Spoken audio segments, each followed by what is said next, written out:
Okay. I think this is like my most technically difficult IG live ever, but that's okay.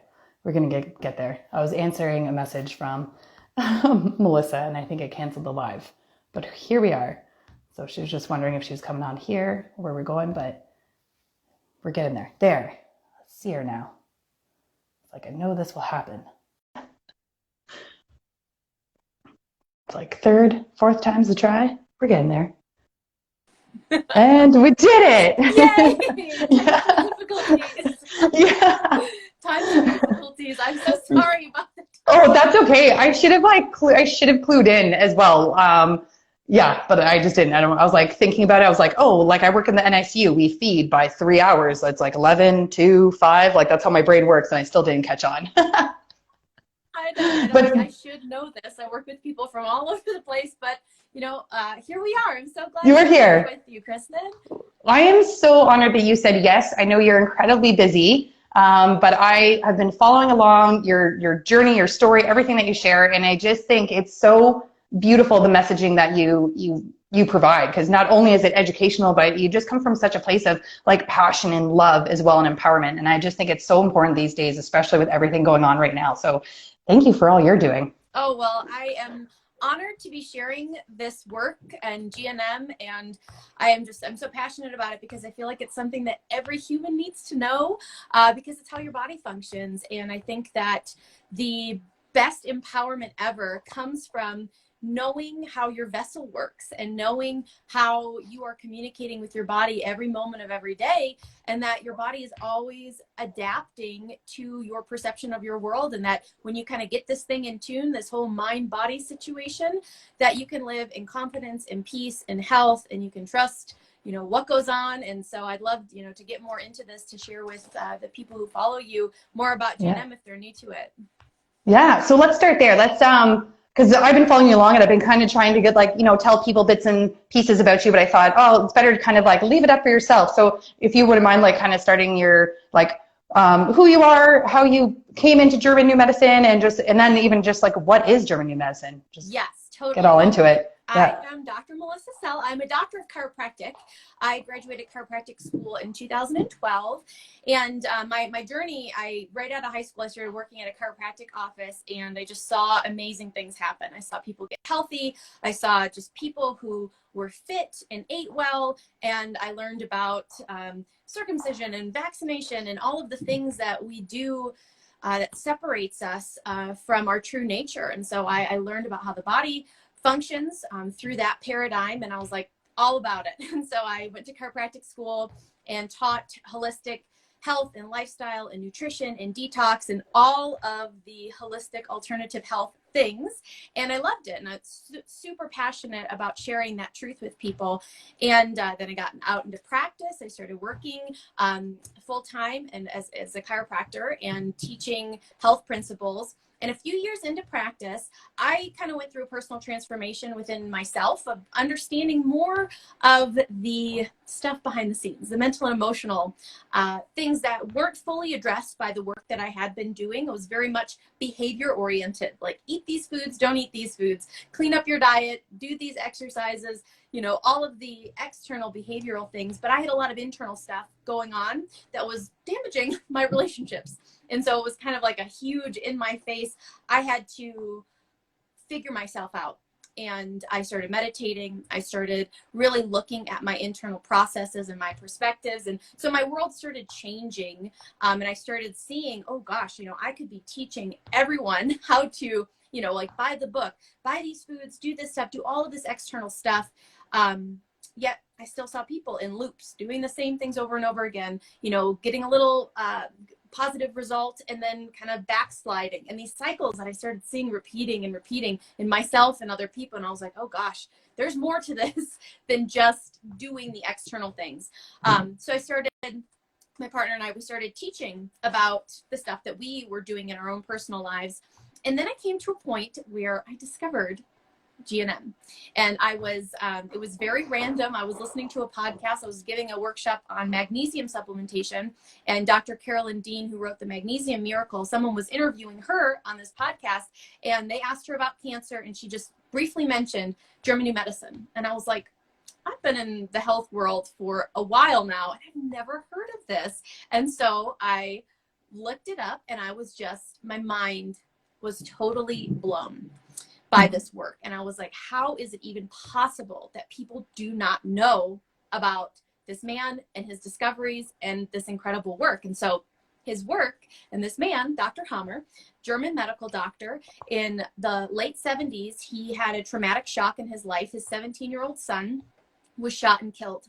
And after his son died, a few months later, he discovered he had developed testicular cancer. And he was like, okay, there's a connection here. He knew that there had to be a connection between this traumatic loss that he had and the development of his cancer. And since he worked in an oncology unit, he had access to patients and he started talking to people and making these connections and had these brilliant insights about the body. And he thought to look in the brain. He started looking at brain scans. And so he mapped out and made this incredible discovery.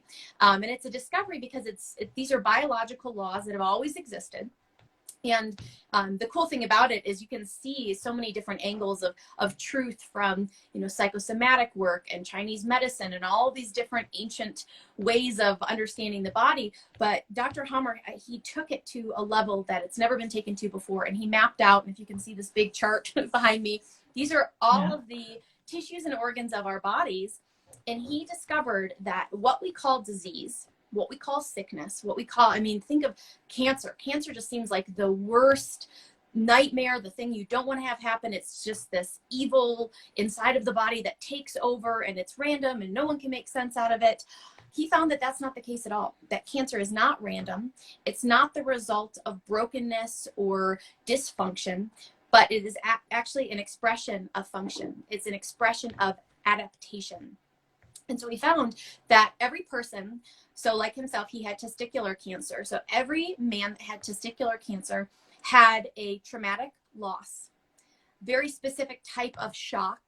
He found also that they had a very specific area in their brain that was impacted, and then specific tissue adaptations. And then he found women who had breast cancer, for example, had the same type of separation conflict, and they had the same area in their brain impacted and the same type of tissue adaptation. People who had death fright conflicts had a spot in their brain, in the brainstem, and their lung, they had lung proliferation or lung cancer. And so he mapped out that every time we have when we have a shocking conflict, something that catches us off guard. And so this is different than just stress. So don't worry that a lot of people will kind of hear about GNM and their mind starts going, oh my gosh, every time I'm stressed, my body's making cancer. That's not the case. It's got to be some type of traumatic, isolating shock, something that totally catches you off guard. And in that moment, you're feeling very alone and vulnerable, and your body steps in. It has pre-programmed biological adaptations. And it's super cool because these are ancient biological programs that developed at a time in our developmental history where these adaptations were helpful for our survival. And so that's where you kind of have to get in tune with this. Like, our bodies are ancient. You may be 25 years old, but your body is really, really old. It's got ancient wisdom embedded in it. And so when you start understanding that your perception of the things happening in your world is signaling to your body about the safety or danger of your environment, and that shock can cause your body to initiate an adaptive biological program, which consists of, and we can get into all this, I want to just keep talking and talking. No, it's awesome. I'm loving it. 5 biological laws, and these 5 biological laws help us to understand how this process works. How does our body adapt in response to a shocking trauma? What do our symptoms mean? Why are they even there? Because when you learn this language, it really is, it's the language of your body. You'll learn that when you have a zit, that zit indicates that you had an experience. You experienced a shock of feeling soiled or feeling attacked. And your ancient body perceived that attack, and it built up a little tiny shield within your dermis, in this deeper layer of your skin. And it's this little protection that your body built up. And then when the conflict was resolved, the body starts breaking down that little shield using bacteria. Really fascinating thing about GNM. It totally changes everything we thought we knew about bacteria and viruses and fungus. And so when you learn this work, you start seeing the meaning behind your symptoms. You start understanding that there's nothing random going on here.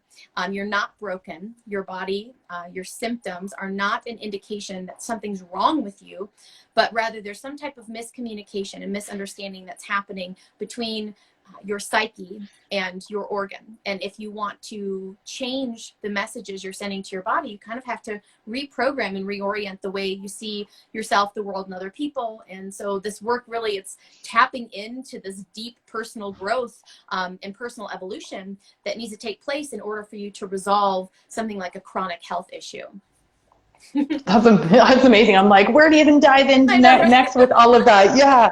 Like you must have been like studying that. You must have been just like, I don't know. It's just a lot. And I have done a lot of like research in like germ theory and train and understand that, you know, the microbiome, the virome and all this, but this does take it to a whole new level. It makes me think a little bit of Carolyn Myss. That would probably be my closest connection to that. You know, she always states that eventually like your biology becomes your biography. Like our mind is just so powerful and how it does change our cells. And I think a lot of that is taken for granted of just how powerful our mind is and that it is, you know, it affects like every part of our being.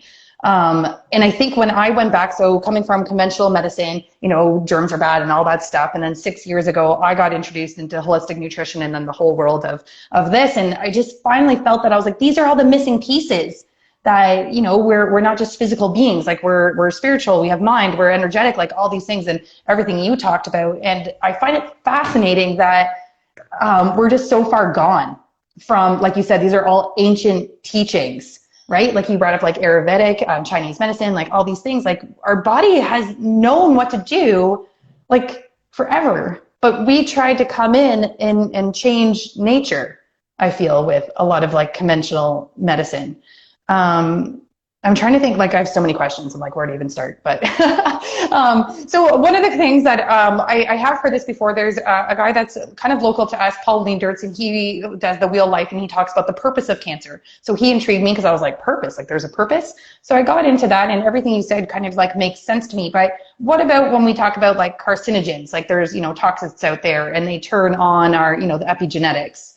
And so if there's like, you know, a cancer causing substance that we're around a lot, like a chemical, is that kind of a shock too? Does that play? How does that work in with German New Medicine? That is a very good question. And the thing, and you know, my previous perspective was that there are cancer causing elements and things and toxins and foods and things that suppress the immune system. GNM really does, it changes everything about that, because when you really look at it, if these things caused cancer, they'd have to cause it consistently across the board. But even in, you know, areas that have been poisoned by Monsanto or poisoned by DuPont, you know, there's like chemical runoff, you don't see every single person developing the same type of cancer, which is kind of curious. It's like, oh, there's people with all sorts of different diseases. And so dis-ease, which tissue adaptations activate within you, are very unique to you and what's going on with you. So something like a carcinogen or a toxin, it definitely impacts the body. It causes you to be, you know, your system has to detox. It has more stuff on it, and it makes you more vulnerable to experiencing biological conflict shocks. Now, from the GNM perspective, though, there aren't things outside like poisons that cause cancer, because cancer is an adaptation. You know, so for example, if you have a nest worry conflict, a woman has a nest worry conflict, she's gravely concerned for someone in her nest or the nest itself, you know, the body is going to proliferate additional breast gland cells in order to help facilitate the resolution of her conflict, which is this worry, which primally is survival, which is, you know, hydration. And so the body producing additional breast gland cells to produce additional breast milk. Again, it's an ancient, archaic type of solution to this practical, you know, financial problem you may be having about, you know, keeping your house, or your child broke their leg and you're really concerned about them. But even if you had the cleanest diet and you were as toxin free as humanly possible in this day and age, your body would still produce those cancer cells. And so that's really getting us out of the idea that cancer is a wrongness or something that is kind of like a punishment, or even in some circles that they talk about cancer as like a protection. You know, it's protecting you from the toxins. And from the GNM perspective, that's not what's going on. And also when you map it out at the brain level, you know, if something purely was a toxic exposure causing a symptom, there wouldn't be a Hammer focus in the brain. And so I think that there's so much more research that is going to be done in this realm as people catch on to it, and as money starts to be put into, but because it's been very marginalized. You know, Dr. Hammer lost his medical license. This information is not going to be popular among the people who benefit greatly from the profits from pharmaceuticals, from chemotherapy, from, you know, all sorts of intervention. Because when you understand what your body is doing, like you said before, like, you don't want to intervene in the process. Some cases there are, you know, time and place for interventions. If adaptations have gone on for a very long time, let's say you've had a indigestible morsel conflict for years and years and years, and you've built up a big tumor inside of your colon, that's dangerous. And, you know, you may consider having surgery so that you can go on living.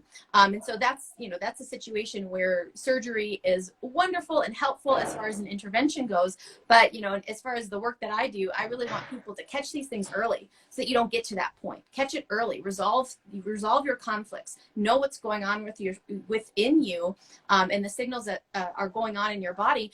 Read your symptoms early. But so I guess that's all to say that, yes, there's a time and place for medical intervention, of course, and toxins in and of themselves do not cause cancer.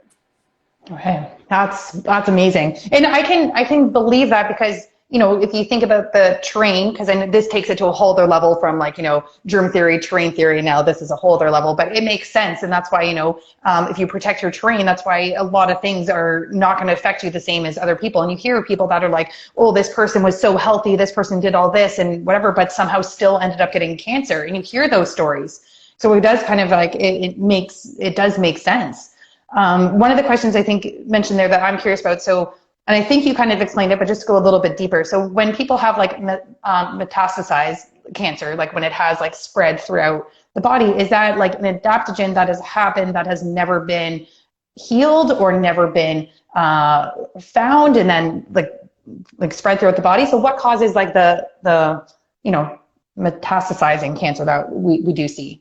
From the GNM perspective, and what Dr. Hammer discovered is that cancer doesn't metastasize in the way that we've been told. It's like these models, like the model of the germ theory even, and models like these are computer models, and they're assumptions and they're guesses. And so the current understanding of metastasis, it's a theory. You know, they've never seen a cancer cell in transit from the breast to the bone. Like, that's not something that's been discovered. And it's like one of those things that we just assume that they know, given the way that it's presented to us in the media and by doctors, and just the way it's explained. It seems like they know this for sure. They don't know it for sure. And wow. Dr. Hammer discovered that additional cancers are due to additional conflict shocks. And they all really make sense when you understand, let's say you were diagnosed with a breast cancer, and that the diagnosis in and of itself is a shock. It's a blow. It is, you know, to your self-value, to yourself, your worth as a woman, you know, your body in this particular location, you're feeling less than, you're feeling broken. And that is a self-devaluation conflict. And the self-devaluation conflicts affect, depending on the intensity and the depth of how deeply you're feeling, the self-devaluation can affect the lymphatic system, the bone, and so when you start understanding, oh, that each cancer, if you have liver cancer, which is an additional cancer that is typically a secondary starvation conflict, existence conflict. A lot of people go on very restrictive diets after they're diagnosed with cancer as a means to try to heal or to cleanse or to, you know, to detox, and they're restricted and they can't eat. Like an example, let's say, of a man who gets cancer and his wife wants him to go on this strict diet, and he's like starving because he's not able to eat any of the things that he wants to eat. And then we find he has a secondary cancer in the liver. And it's like, there are reasons for metastasis, which is additional conflict shocks that have happened. And you can map that out in the brain as well. You can see that there was a shock related to the breast, a shock related to the bone, when you map it out in the brain. And so it really does. It represents like a revolution in everything we thought we knew about cancer and disease and health and all of it. Yeah, that's amazing. And oh, it just makes me like just think about so many things, because my focus when I came out of nutrition school, holistic nutrition, was kids and the immune system. And I always focused on, we never want to suppress the symptoms. We want to support them, because what you hear about, there's a cough, there's a runny nose, there's a fever. Like, okay, we have to stop the fever. We have to dry up the cough. We have to stop, dry up the runny nose. And you had mentioned that, like, that's our body doing its job. Like, that's our body working. Like when, there's a pathogen or something in our body that needed to leave, and our body's doing its job and it's expelling it out. And the fever helps to, kill anything that's in there and put us on the next phase of development as well, especially if you're a kid. So I've always encouraged people to support these symptoms. And it sounds like this is the same thing when there's cancer cells. We need to redefine like what that is, that the symptoms are not, the enemy. And the same thing, cancer, it sounds like, is not, the enemy that we've made it out to be, that it's a chance to listen to our body and change something around us in our environment or in our head, or it sounds like mostly in our mind is what that is. So what would be kind of, because most of the times you think about, and I've moved away from the conventional idea of like chemotherapy. That's just like a death threat, I think, to me. Like, you're just killing your whole body. But normally you would hear about the cleanses and this and do all this. So what would be a practice in German new medicine? Like, how would you probably approach this? Probably a big question, but I'm sure there's a way to kind of. Oh yeah, there's a lot to it. And a lot of the times, you don't even find out that you have cancer until the conflict is actually already resolved. So for example, with Well, that was going to be, I'm going to go backtrack. Thank you. Because I knew there was a question there I wanted to bring up. Okay. So, because you had mentioned, sorry for cutting you off there, but I just, I didn't want to forget. No, you're good. Okay. So that, I think going back to exactly that, how would people, okay, because in conventional, medicine, we're told to do like, get a mammogram or go for this test or go for this to kind of find if you have the early stages of cancer, which I don't necessarily agree with, because those in themselves can, cause, I think cancer or trauma to the person. So if someone, is this go back to listening to our own body? How does someone catch this in its early stages? Because that's what you had originally said too, is that you want to help people that catch it early and then go from there. If we can backtrack to that part. And this, as far as like, okay, are we talking about cancer or just anything? I think like cancer, we'll stick to this topic because I find it fascinating. So how would people kind of like catch the early stages of something happening within their body? Okay, and so the first thing is you're going to want to understand the second biological law. So the second biological law, it looks at our day-night rhythm, our normal homeostatic rhythm. So normally we are, more sympathetic active during the day, and then more parasympathetic active in the evening. Rest and digest, and then during the day we're more fight or flight. And so we're in this normal day-night rhythm. Now, the moment that you have a conflict shock, the moment that something caught you off guard, you are concerned that your spouse is going to leave you, you are concerned about something financially, something, you are upset, you are losing sleep, your hands are cold, your appetite is down, and so you have to cue into what's going on with me. We want to be tuned in. We don't want to suppress and, because so many people, we'll just pop in an Ambien or some type of sleeping medication to sleep at night and something to wake us up in the morning. We suppress, we avoid, and so when you're really getting in tune with your body and you're getting in tune with these, these biological laws, you're paying attention to yourself. You're paying attention to how you feel and the thoughts that you're thinking. And, if you're catastrophizing and imagining the worst case scenario and you're losing sleep and you're cold, it's like, I'm in conflict right now. That is really the, how do you know, how do you suspect something's going on within you? If you've been losing sleep and your body is giving you signals that you're not at ease.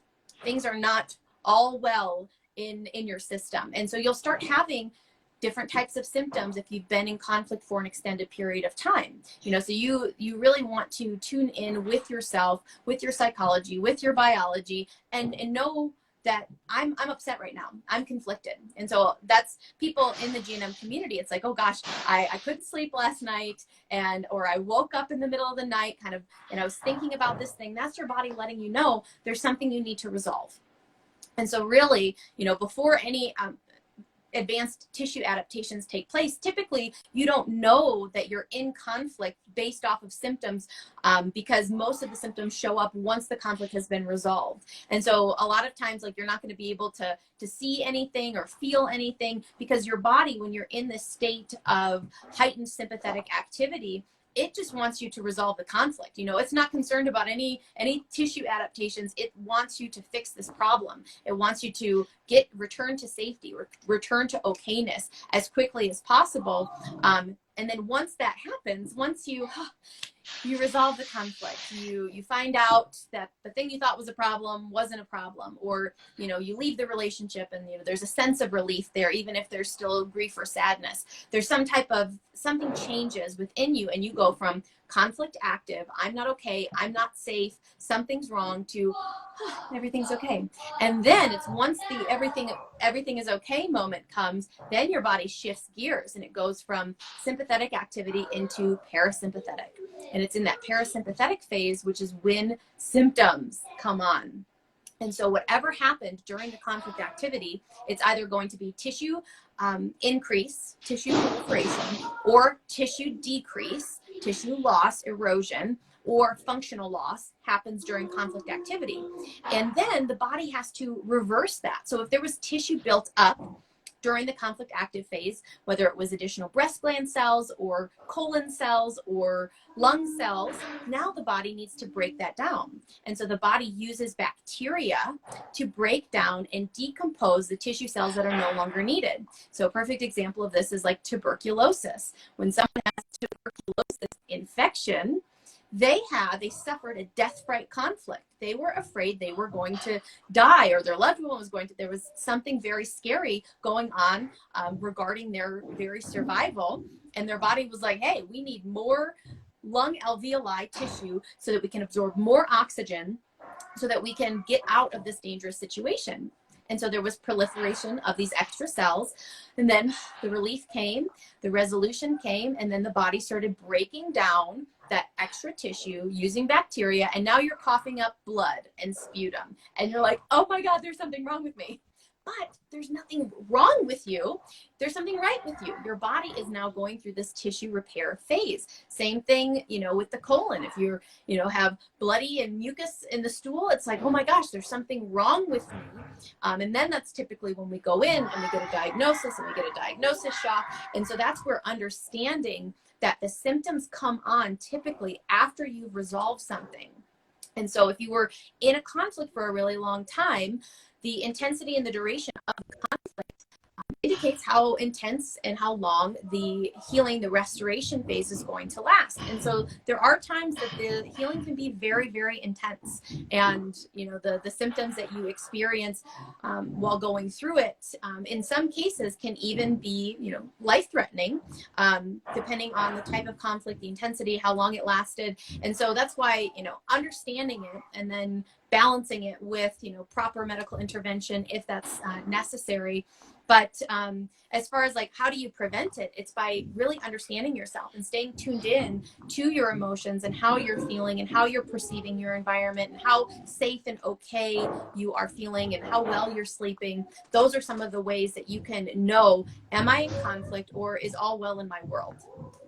Mm-hmm. I think that's amazing. I think that's probably why I love your page so much too, because I don't know, I share a bunch of like, this is what's happening now and this is what's going on in the world and everything. And then I come to your page and you're out in nature and you're doing all these beautiful things and it's just so like calm and peaceful. And I think that's a huge, I'm just thinking of everything you said about the conflict that's going on. And I can't even imagine the amount of conflict people are experiencing in this past year and what we might be seeing after this. Like we know it's detrimental. There's a lot of harm being done in, you know, physical or in mentally, emotionally, but now learning from this like German New Medicine side, now it's like what actually is going to, like so many people are in conflict this past year and what is going to be the outcome of that. And we already know how disconnected we are from our bodies, from earth, from our intuition, from all this stuff. And that's why we seek outside help and we want someone else to fix us and we want someone else to tell us what's wrong. So that kind of like compounds the problem, right? Like there's going to be so much conflict happening this past year, lots of symptoms, which are not the bad guy, that's your body working, but then treatment that maybe isn't appropriate, it sounds like. So I feel like I'm just thinking long term, I'm just like, oh, this could be crazy moving forward as well in what people are going to start seeing. Oh yeah, I mean, there's no telling, and everyone is so unique in their experience and then their expression, and so that's why it's kind of a wild card because you don't know. And that's one of the cool things about GNM is the personalized nature of it, because two people could experience the same exact conflict, loss of job, isolation, all of this, but they could experience it completely differently and activate completely different biological programs. And so that's where it's so unique to you, how you see the world, how you're experiencing the stuff that's going on, what could be, complete tragedy for someone. Losing a job could be a blessing for someone else who wanted to start a business or, had an opportunity. And so there's no telling. But yes, in general, it's like I was on the trail today and it was so sad because, these kids with masks, really, it just kind of, Yep. it hurt my heart because it is, Yep. it's teaching and instilling this sense of fear. And I actually wanted to go back to something you said earlier. Yeah, please do. It's another point of like really deep nuance within GNM is like in GNM, like we don't even talk about the immune system in the way that the holistic world does, because the immune system, even in and of itself, implies that there is a power, an enemy, or a bacteria that sometimes is bad, that in a certain balances, there is no bad. There is no bad when it comes to the bacteria. They're all helpers. Like they are there to help us. Like my old understanding was like if I had some sugar, if I ate sugar and that would, downgrades my immune system. And then the bacteria that normally are in balance in my throat, for example, the bad ones can grow and the good ones aren't as robust in keeping things in balance. And so I developed a sickness. That was my understanding of it. But from the GNM perspective, that's not the case. It is if you experience a cold, for example, you had this stinks conflict. You had some type of scent conflict where you wanted to separate from a scent. I used to think that I was allergic to like chemical fragrances, like perfumes and Febreze and stuff like that. I was like, I'm allergic to it. It makes me sneeze. But actually, I had a conflict. Like when I would come into contact with chemical odors in my environment, I would say, oh, this stinks. I hate that I have to be exposed to these nasty, horrible, endocrine disrupting chemicals in my environment. Yes. And I would get mad about it. I would get annoyed. I would get frustrated. And it was the annoyance. It was my perception, because here we have people all over, spraying all this stuff. And it's like, so is it the chemical? It was my experience of the chemical causing me a stink conflict. So I would sneeze like crazy and get a runny nose and all this stuff after I would come into contact with chemical scents. And things like, like a sore throat, it comes from a can't swallow conflict. I can't swallow this. I can't accept this. I want to spit this out. And so that is what causes the adaptation within the throat. And when, you have a sore throat or you're coughing up phlegm or something, that's just the tissue, the bacteria doing their job to help the restoration process. So there's kind of like a deeper layer of nuance there too, and understanding that there really is no enemy. The body really has evolved alongside with all of these microorganisms, and they are there to support you, which is so cool, because these little kids do not need to be afraid of their neighbor or someone sneezing or someone breathing maskless near them. And here we are just instilling within them, like the people were on the trail and it looked like the mom had her mask off, and then I came around and I was like, oh, lady, I mean, you don't realize this. You think you're protecting your kids, but you're like deeply brainwashing them and damaging them for life, because they're going to see this is like enemy territory. Like everyone is an enemy. Everyone could make me sick. And like even the way that people talk to kids out of this sense of fear, oh, well, you don't want to make grandma sick. You don't want to make this person sick, which means I have the power to make you sick, which means you have no power, and that is like the most disempowered position. And health, really, it's all about empowerment. It's me feeling strong in my environment, me feeling strong if I go through a breakup, me feeling strong if I go through, some kind of disaster. If I'm feeling strong and I'm sending my body steady messages of, we've got this, things might seem a little crazy, but we're going to be okay. My body doesn't have to go into that adaptation mode. And so that's really why what I teach really is surrounding how do I maintain and abide within a deep sense of peace and okayness and ability to overcome and strength and confidence, because like that's the stuff that is what the body needs in order to, you know, I give the example of like elephants, you know, and like elephants very, very rarely have cancer or diseases. And it's like elephants, they're enormous. They don't have predators. Like they're not afraid of things. I think I've read a story about an elephant having mammary cancer, though, because they can take, you know, they take their babies away from them and can develop those types of concerns. But, you know, like when you are feeling strong and kind of unshakable, your body just gets that message and there's no reason, nothing to adapt to. Yeah, that's incredible. I'm just thinking from my NICU days, so I was a neonatal intensive care nurse, and I'm just thinking of just the conflict and the trauma from babies in the unit. I'm just thinking because now this is making me think about things I've seen and taking care of like children with leukemia or, you know, childhood cancers. And now I'm thinking about them and conflict and even things that we're doing, you know, within medicine in the NICU and moving forward, and just all the conflicts and places that we're placing on children now. And like, we're setting them up with so much fear that they will go through life like experiencing so many conflicts because everything is good. We're taught that they need to fear everything. So I'm just thinking like everything that they go through is going to be a conflict and a conflict and a conflict. And we're not giving them any tools to feel empowered to get through those conflicts, except put on a mask and hand sanitize and be scared and do this. Like, so they're going to be living in this constant conflict, I feel now, from the way you're kind of describing it. And I always try and talk about, you know, we have to kind of come in and become empowered. And that's where our healing comes from. That's where we start protecting ourselves in the world, is when we come in and find, you know, listen to our intuition, listen to our body, and realize how powerful we are. But what are some of the things you would say to help people, you know, get through conflict, or what are ways that you teach people through GNM and through all this stuff, especially when it comes to our children? Like, I'm just like, oh my gosh, we're just setting them up for conflict right now. Self-awareness is like the number one thing.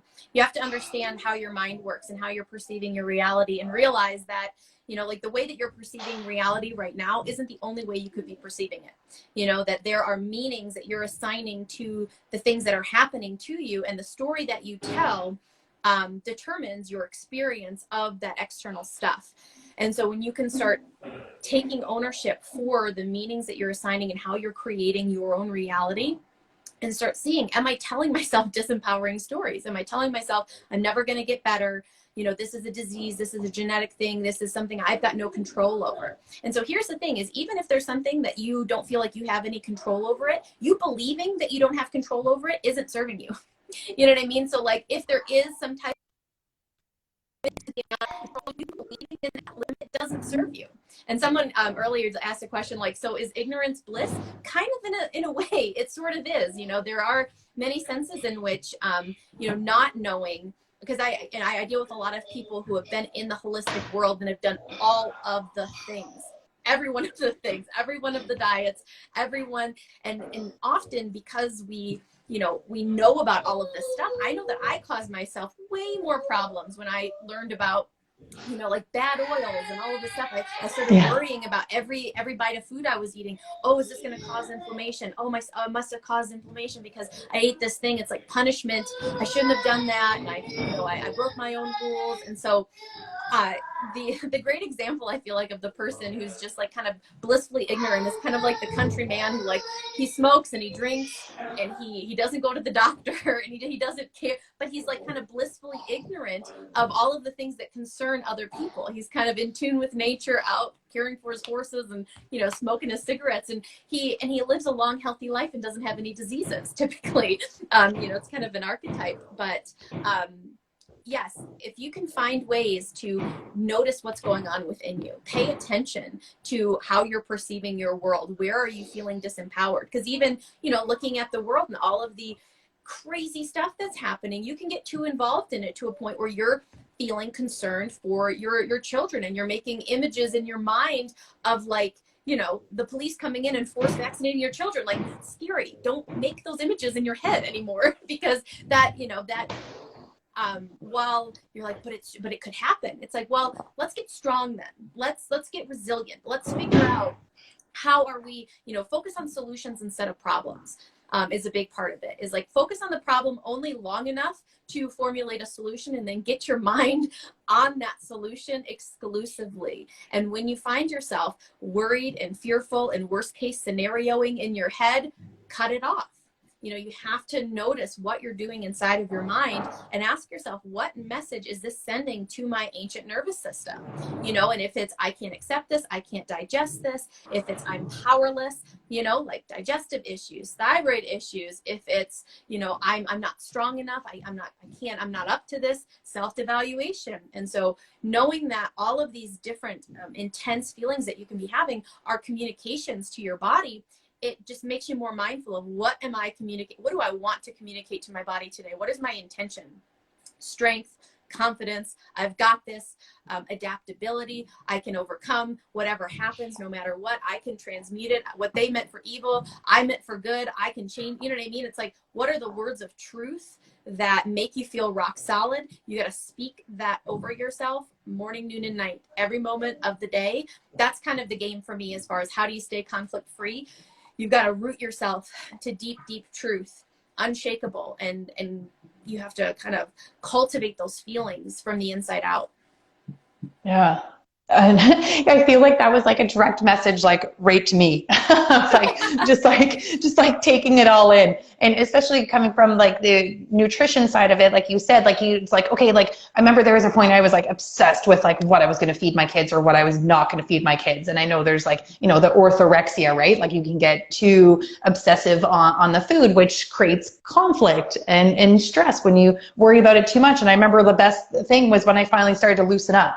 Like being aware of what they're, eating, but not worrying about it so much, knowing their bodies were strong and they're okay. And that's why, it made all of us like that much happier and healthier is when, coming back from that. And I just think, yeah, and just everything that's going on in the world. Like I've been speaking up. I was a nurse and I got fired for speaking up. So there was like, and then the media came after me. So it was like media, like slander, like the job, then, the social media attacks. And it was like such an intense period. And I was like, oh yeah, well, that was a period of like conflict. But I feel like I've come out of that and I'm like, well, I'm happier not being in a place of like corruption that I didn't agree with, that was killing my soul, like working in there. And I was like, I feel like better knowing that I'm meeting people like you and having these conversations and making change, but I still get stuck in those areas of like, this is happening in the world and like, what are we going to do? And the exact image, what you just described about the people coming in for the kids. And so I've been working for like harder, more recently, especially on the solutions, instead of, the worry, because I feel you can talk and do all these things, but you have to be solution oriented. You have to move away from fear, move into love, and start creating these solutions, right? Otherwise you're going to stay in constant conflict. And what we're learning is like, that is exactly the place you don't want to be. That's what's causing the disease in our bodies. Mm-hmm. Yes, absolutely. And there was a couple questions about, and so there, like, as far as like clean eating, like I still want to eat as close to nature as possible and not like, eat things that are toxic. Like you don't just go out and eat McDonald's because you know that the McDonald's doesn't cause cancer. It's finding this place of like, I am confident in the things that I'm eating. However, if I was starving and if I'd been wandering through the desert for days and someone gave me a Happy Meal, I'd be like, this is the best food ever. And so really it is that ability to kind of transmute within you, like to the pure, all things are pure.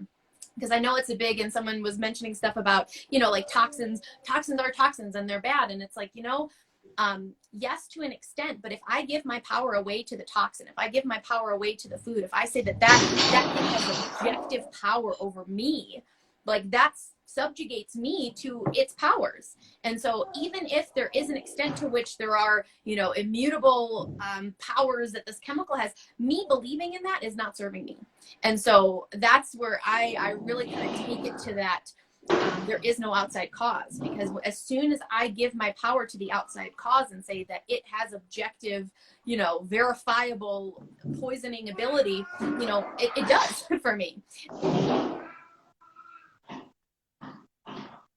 No, frozen. Of my power by not giving my power away way to external things. And so I take it to an extreme because I find that it serves me maximally. And so other people, you may be in the world where it's like, no, well, these things are bad and you do want to avoid them. And it's wherever you are is where you are. And if it's working for you, keep doing it. But if you find yourself disempowered or fearful, trying to like navigate in this world of 5G and chemicals and all this stuff, you know, center, find yourself and realize how powerful you are. And, you know, when you kind of take it to a big spiritual plane too, you can see that truly it is what you are believing and what you are giving power to, which is kind of creating everything about your experience. Yeah, that's so important about, like, again, that goes along the same lines of like you're disempowering ourselves. Like we've been taught to disempower. And then when we give our power to like the 5G or all these things around us, like the EMF and all these outside threats, even though you're aware of it, you're still giving over your power to these things and making it affect your body. Right? Our mind is so powerful. And then because now I'm going to have to get all like into the German new medicine. I kind of just dabbled a little bit, but now I'm going to like dive right in. So all like my stuff comes from the nutrition world. And it kind of what you're saying with the mindset. I remember reading in a book and he said, you know, you could have the healthiest meal or smoothie or whatever it is. He's like, but if you're not enjoying it, if you're forcing it down because it's healthy for you he's like, it'll actually have a negative impact on your body, because you're not enjoying it, versus the person that is like out with friends and having, you know, a fried whatever, or having, you know, a food that's not as healthy, but are happy and joyful and loving each bite. That will serve their body far more than this like green smoothie will. And I think that kind of goes along with the mindset of where I'm just trying to, you know, make it understandable for where I'm at in the nutrition world. Like, so that's kind of that mindset of like, whatever you place your belief in, that's how your body will kind of like respond to it. Absolutely. Yep. And if there's something that you're eating that you're divided about, you know, that you are like have this split energy where you're like, well, I really shouldn't, or I'm going to pay for this later. You know, a lot of people who have chronic digestive issues, you know, they've looked to all of the foods. And like I've talked with people who are literally only able to eat like 2 foods, and they're so restricted because, you know, they believe that the food is the cause and the cure for their issue. And so they have to get really strict with it. But if you look at the concept of this indigestible morsel, something that you are not processing, something that you're angry about, something that you cannot digest, and you look at what was going on in your life when your symptoms first started. So if you have a chronic issue that's been going on for a really long time and you've like searched for all of the things and you're trying to figure out what is it, look at what was going on in your life when it first began. Because typically there'll be some type of thing that was going on that had nothing to do with food. But, you know, when you have this conflict, if there was, and this is how things like allergies develop, is that when you have a shocking conflict, when something catches you off guard, your body, it's highly attuned and it takes a snapshot of everything going on in your world at that moment. So the smells, the foods, everything, the weather, you know, your body can flag certain elements of your external environment, and then it uses those flags as little cues of like, oop, remember the last time this happened? You know, like, remember last time you bent down to get berries at this bush, there was a tiger. It's like your body wants to know, and so that it can warn you for next time, and so it can reactivate the conflict. And so it's not the food. It's never the food, unless you're conflicted about the food itself. You know, the food is simply, it's an indication, and it's letting your body know about a danger that you experienced at a moment in time. And so you can eat that food, and if you react to it every single time you eat it, all that indicates is that it is biologically linked to a conflict state. And so when you eat it, the body reactivates the conflict as a protective mechanism. And so there have been success stories of people unlinking these conflicts by going back to the original situation that happened and resolving the issue, detaching, you know, this food from this conflict, and they've gone on to be able to eat things, those foods in the future. And so there is hope. And you know, I wouldn't go out and do that right away, just because, you know, your body still, if it's reactivating a conflict, you know, you want to do some deep inner work to resolve that conflict, to detach it, to remind your body of safety and that everything is okay, and that your body, you know, doesn't need to react to this food. There's a lot of ways that you can kind of tap into this deep subconscious tie between the food and the activation of the biological program. And so it's just so wonderful, and it's so freeing It that you is. can be free with food again, that you can, walk freely in the world. You don't have to fear germs and bugs. You don't have to fear cancer. So many people that I know, myself included, when I was younger, it was just kind of this really scary, like, cancer in and of itself was just like, it could get you anytime. We don't know what causes it. People who have done everything to try to prevent it, they've gotten it.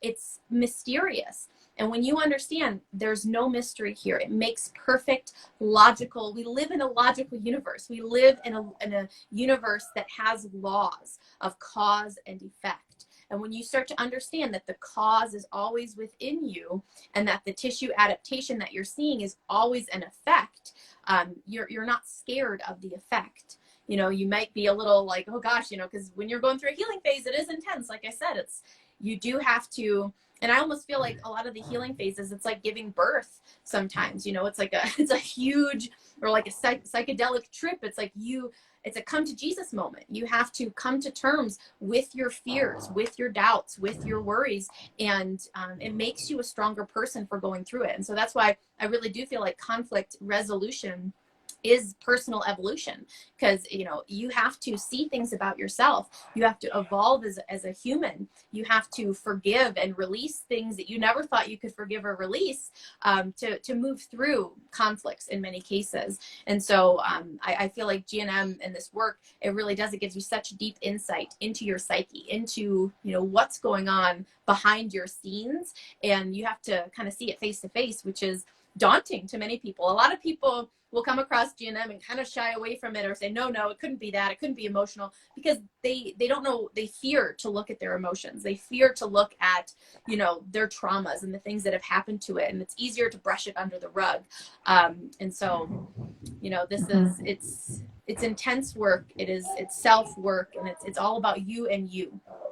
And I think that kind of like fully describes what we're seeing in the world today. Because like all this, like, surmounting evidence about, the harms of masks. And, we talk about the microbiome and the virome, like all this evidence is there. And it's like, well, I'm listening to the experts and, the people on mainstream media. And I look around people, I'm like, how are you not getting this? But it's exactly that, because they would have to reevaluate their entire values, their beliefs, all their past decisions, everything that once ground them, once they believed in. And that is terrifying, that you have to readdress like everything you once believed in, and redefine that and unlearn and relearn. And I think that's what it comes down to, it's really deep work, it's really hard work, and it's really terrifying to people, because everything that they believed in could be untrue. It's like, how do they ground themselves, and then where do they go from there? So I think that's exactly like what we're probably seeing now. Oh my gosh, absolutely, 100%. Yes, and it's hard to come to terms with having been wrong, having believed things that, you come to realize that wasn't the case, and getting comfortable with that and actually seeking that out, instead of shying away from it. Because, I went through several transitions, like even learning GNM, because everything I thought I knew about health, I was like, I thought I knew a lot. I thought that I was like, this great teacher. And then now I'm looking back on things that I did in that realm. Like, I would teach these seminars and teach people, like, you can't eat sugar. Sugar is, it's inflammation, and it's causing cancer, and it's killing you, and all of this stuff. And I'm like, gosh, I planted that seed in people's minds. And that was, that wasn't helping them. That was making them feel terrible and like bad every time they had a piece of birthday cake at their grandchild's birthday party. I was like, that wasn't helping them. I had my beliefs about my worldview and religion and stuff completely kind of turned upside down at one point. And so it's like, oh, get used to it. Let everything about who you thought you were like fall apart, because it is in that, like, we're trying to hold ourselves together. And so much of the tension and the stress that you feel, like that physical tension in your body, it's you trying to hold an illusion together. And it's hard to hold illusions together. And it's hard to kind of keep your worldview just so, in order for you to feel okay and justify all the ways that you've lived. And when you can come to terms with that, when you can say, it's okay to be wrong. I love being wrong. I've been wrong so many times, and I'm open to truth, and I'm open to evolution, and I want to see what makes the most sense to me. It's so liberating. Like, when you stop feeling like you have to hold yourself and your worldview and kind of like your vision of how things are together, it's just such freedom. And again, from a biological perspective, your body's like, oh, I'm so glad that she gave that up, because the need to be right about everything. Because, you know, and that it does it cripples you to need to be right about things and to fear so much having been wrong. You know, if this whole last year you've been like militant about all of the, you know, the masking and all of this 6 feet and all of this stuff, and you've been yelling at people, you know, it's hard for you to kind of look back and justify all of your behaviors if you come up against this information and you're like, that really makes sense to me, but I can't accept it because it would shatter.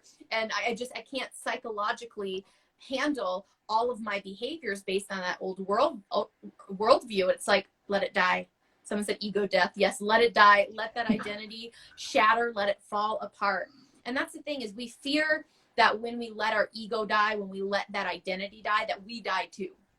And that's the thing. It's all about, you know, you have to let that shatter to see what's left. And that's the real you. And this is like the blissful, childlike, fun, free, all is well. This world is a playground. There is no danger. Like, you're just here to have fun and enjoy yourself, instead of like holding so rigidly to dogma and things that you think, you know, and I base all of my beliefs off of what feels the most free. Where do I feel the most free and grounded and confident? It's like, I follow that. And that's why I love GNM, because it's taken me out of the world of toxins and you have to eat this and you can't eat that. It was like, that's rigid. That doesn't feel free to me anymore. This feels more free. And so that's why I gravitate to it, because I feel like truth brings freedom.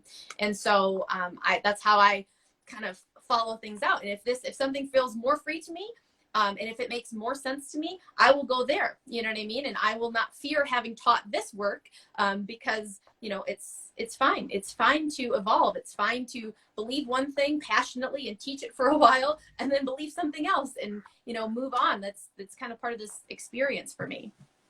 And I think that's just part of, like you said, evolution and growth and personal development and your own personal journey. I think about, especially my past like 6 years have been pretty intense, going from, you know, like working the NICU and conventional medicine, and my views even on birth. Like, I was like, oh, so much can go wrong because we only see the bad, right? And I was like, no, you should never have a home birth. You should never do that because you need like intervention to be there just in case. Like, I had all this fear around it because that's what I saw and that's what I knew. And now I'm at this place of just like free birth and, you know, it's natural and go do all this. But I've had to change so much of my beliefs and values and unlearn so much from the conventional medicine side that's been like indoctrinated into me, and then going into the holistic side, and even just like faith in this past year, because you had brought that up. That's been a whole like unlearning and relearning as well. It's been a pretty amazing journey. And now I'm like, well, now I'm going to have to reevaluate all this nutrition stuff I learned. So that's going to be another unlearning thing. But I think the unlearning and relearning is so beautiful, and it's just another form of growth, and it doesn't really change who you are, but it just means that you're continuing to grow and you're evolving and all this personal growth. And I think there's like a meme with a butterfly, and this like person's talking to the butterfly, and I wonder if you shared it once. It was like, you've changed, and the butterfly is like, yeah, that's what we're supposed to do. That's cute. Yeah. Yeah, and I think that is what makes life exciting and amazing, is to continually to learn and change and grow, and you do the best you can with what you know at the time, but keep an open mind, open heart, and have these hard conversations. Like, you know, discuss them if it goes against your values. And I always say, if it triggers you and makes you angry, ask why. And if anything that triggers you, like, go in and be like, well, why does that trigger me so much? Why does it make me angry? I need to learn more about that. And I've had to do that too over certain things. I'm like, oh, that just like infuriates me, but why? And then I learn it. I'm like, okay, now I get it. So I think especially now where we're at, and I don't want to take up too much of your time, I think we're at a good place to kind of wrap up and share. I feel like I could just talk to you for hours. So I won't, but I think this is at a time where people need to remember to have the hard conversations and to sit with themselves and to turn off the news, to turn off the distractions, turn off even I say, like, you know, like, don't listen to me. Like, I can guide you to stuff, but you have to come within your own place. Like, so shut off all the distractions and feel within your heart. And that's what I tell people too. Like, sometimes like the truth just resonates. And what you said about freedom, what feels the most free? Like, you have to feel it within your own body. And I think that's really important for people to remember, that it has to like resonate and feel right within themselves.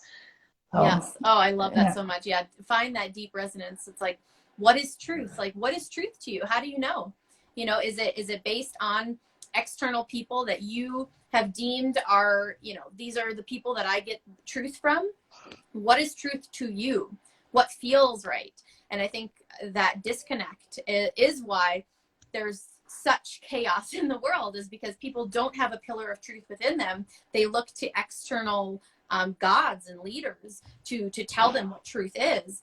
And so when you are looking to an external source for your pillar of truth, I mean, you can be manipulated. And that is why so many people are manipulated, because they are bowing down to the throne of science and scientism. And these people, they don't realize that they're staunch atheists, but they are so religious. Like, you are so religious because you are, following the mask mandate, and you're promoting the vaccine, and you are doing all of this. It's like, that's religion, sir. Like, that is that you aren't this, this scientific person who's this is objective reality. No, that is religion. And the fact that you can't see that shows how deep you are in that paradigm. And so, because you don't have a pillar of truth, and people who say, oh, well, who are you? You're not a this, you're not a virologist or a thisologist. And it's like, I know truth though. I have a pillar of truth within me, and I can tell. I have a detector and I can tell if you are spouting fear, telling me I need a pharmaceutical in order to survive in the world, if I need something over my, like, that's not free, that's not truth, that's wrong. And I know that because I have a compass within me that tells me what's right and wrong. And you might not have that because you are, externalizing your source of truth to, these people in white coats. And I don't understand that. That seems like religion to me. Absolutely, it is. It is a religion. And I think that's amazing. So I think everyone needs to kind of like find their pillar of truth, and to claim that, to reclaim that, and bring it in and listen within, and, and stop listening to everyone around you, but listen, find your pillar of truth, stand firm in it, stand confident in it and believe it, and don't let anyone manipulate your truth for you. I think that's so important. And if people, like, I know lots of comments, I know lots of people are going to be wanting to follow you. I know they can follow you on Instagram, but how can everyone connect and find you? Are you taking on like clients if people have questions, or maybe you can kind of talk about that? Yeah, you can find me at drmelissasell.com. My YouTube channel is great if you're new to GNM. There's a GNM 101 video that I send everyone to, because it's kind of just a big overview of the 5 biological laws. There's also detailed tutorials on like the breast and the thyroid. And so you can learn more. And that's, if you're interested in GNM, just learn it, soak it in, because it's how your body works. This isn't just another kind of health paradigm. That it totally will teach you how your body works, and that is freedom, that is empowerment. I do take on clients, and so if you're interested in learning the GNM perspective of your symptoms and my methods for helping you to resolve conflicts, you're welcome. I do a 15-minute kind of free consult just to chat. I love chatting with people about what's going on with you, questions that you have, and to see if working together would be beneficial. And so there's that. I'm on Telegram. Dr. Melissa Sell there too, Instagram. Feel free to reach out. I just love sharing this. I feel so honored that I found this, because again, I could have very easily never come across this and still be teaching other things. And so I love sharing it with people. And so thank you so much for having me, Kristen. This has been such a Thanks for coming. Yeah, no, I've loved it. I'm like, I don't know if she's going to say anything. She probably won't even respond, but I'm just going to try. And then I was like, it was like celebrity moment for me. I was like, she's going to come on. Yeah.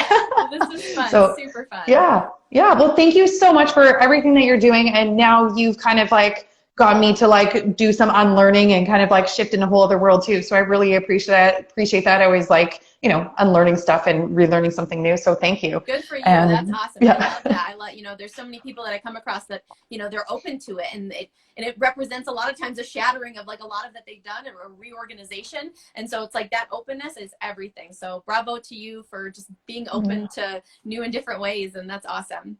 Yeah. Well, thank you very much, and enjoy, the sunshine where you are on, I think, California, right? Yes, actually, it's funny. Yeah. We have some snow this afternoon. I'm up in the mountains. You do? Okay. Awesome. It's lovely. Spring is coming, though.